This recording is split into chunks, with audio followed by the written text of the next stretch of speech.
All right, we're back with video 3 of part 7 of our study on the Gospel of John. If you haven't already gone to the website, run over there now, www.wtfo.biz.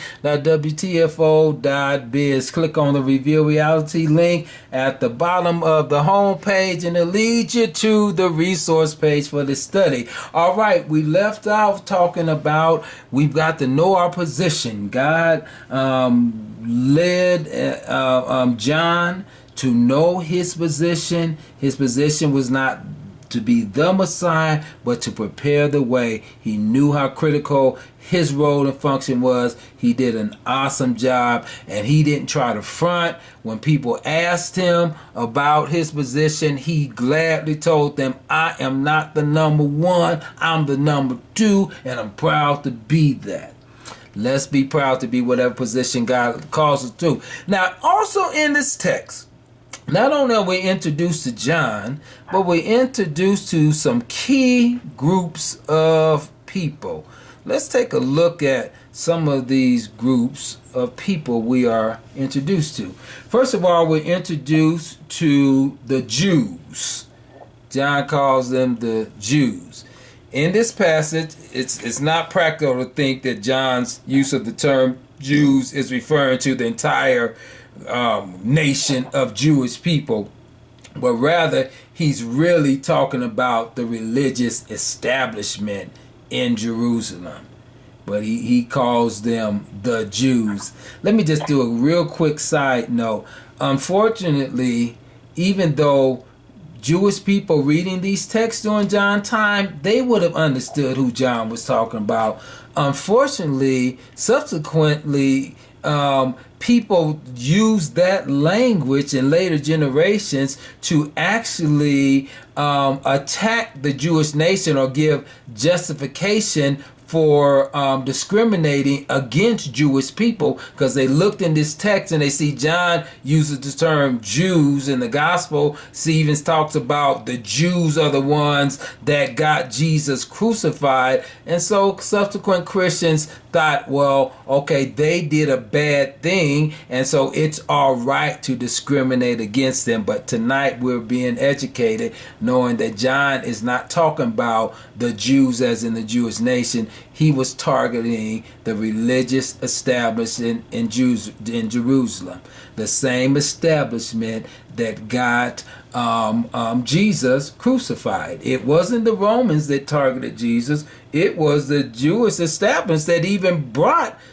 Jesus attention, or the Romans' attention to Jesus, or Jesus to the Romans' attention, is what I'm trying to say. Jesus was not necessarily on Pontius Pilate's radar screen until he started wilding out, and it was the Jewish people, the religious establishment, the high priest and the Sanhedrin, that council of 70 elders, it was them that brought attention to Jesus, and they are the ones that handed him over for crucifixion.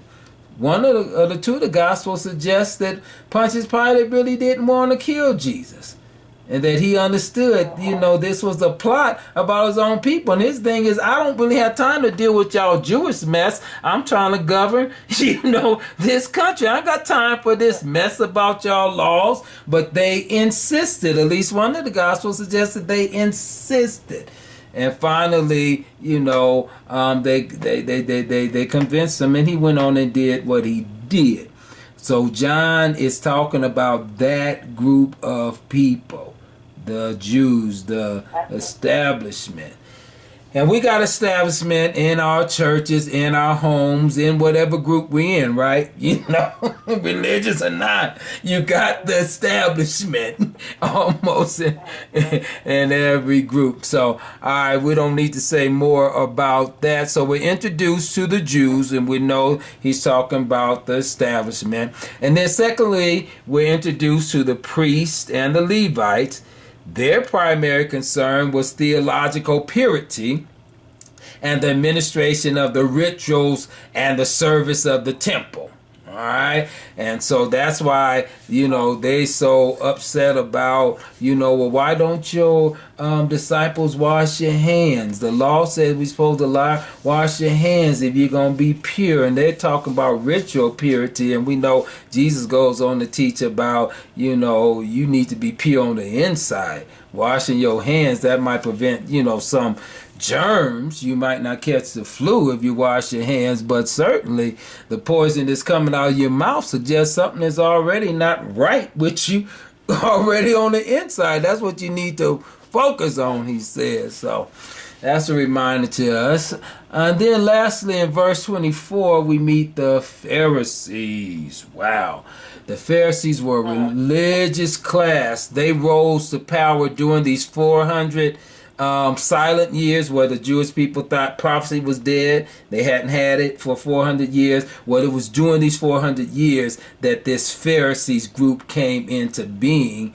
And at the time of John, they're very, very powerful group.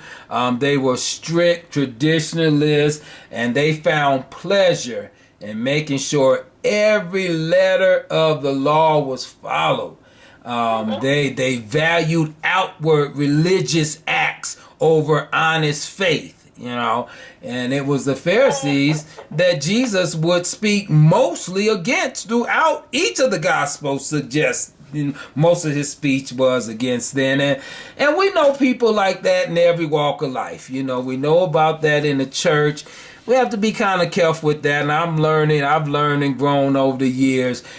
Tradition is not all bad, and sometimes it's not all good. Tradition has its place or whatnot, and so I'm very careful about how I speak about traditions and people who are traditionalists, especially in our AME church. I try to honor that. My approach is that these traditions that we've been handed down, they helped us to get over. They helped us to cross some bridges. They were the bridges for some of us. I think in each generation, we have to examine these traditions, and we have to determine their effectiveness to serve the present age. And I have adopted the language over the years.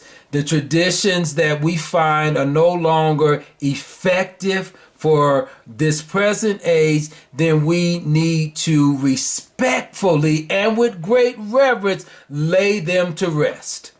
We don't just throw them out. We ain't doing this no more. That's stupid. We should have. No. That was some of us younger preacher days. But now I understand the importance of tradition, and so I honor traditions.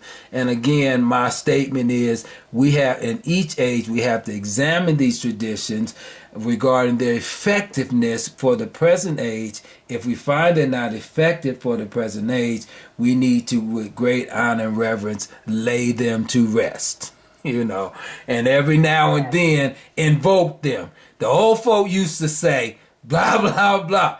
The old folk used to sing them songs. Every now and then invoke their memory in some present ways. Can y'all receive that? Yeah. How do you think the AME church is doing at that right now? Well, I think we're hitting and missing, in my opinion. And I think it depends on the leaders. It depends on the leader. Yeah. I've seen, yeah. Oh, we need to do a better job at it.